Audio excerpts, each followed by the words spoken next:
নতুন সরকারি মুখ্যমন্ত্রী থেকে মন্ত্রী বিধায়করা কত করে বেতন পাবেন জানলে চমকে যাবেন।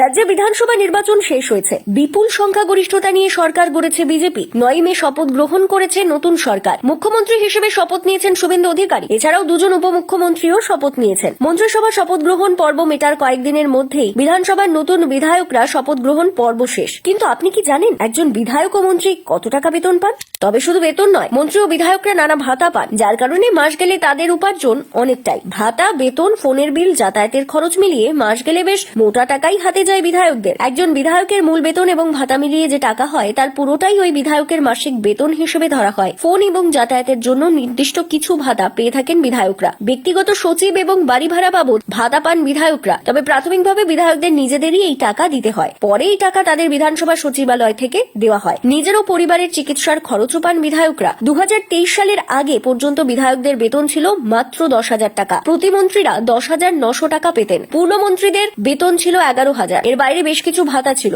এছাড়া দৈনিক বিধানসভায় যোগ দেওয়া এবং বিভিন্ন কমিটির বৈঠকে যোগ দেওয়ার জন্য আলাদা ভাতা পেতেন। 2023 সালের মার্চ মাসে বিধায়ক ও মন্ত্রীদের বেতন 40,000 টাকা করে বাড়ানো হয়। প্রতি মাসে এতদিন 10,000 টাকা বেতন পেতেন বিধায়করা, তা বেড়ে 50,000 টাকা করা হয়। প্রতিমন্ত্রীরা 10,900 টাকা পেতেন, তা হলো 50,900 টাকা। পূর্ণমন্ত্রীদের বেতন 11,000 থেকে বেড়ে হলো 51,000 টাকা। এখন সরকারের বেতন কাঠামো অনুযায়ী ভাতা এবং কমিটি বৈঠকে যোগদানের জন্য সব মিলিয়ে রাজ্যের বিধায়করা পাবেন 1,21,000 টাকা। রাজ্যের বিরোধী দলনেতা এবং প্রতিমন্ত্রী, পূর্ণমন্ত্রীরা পাবেন প্রায় 1.5 লক্ষ টাকা।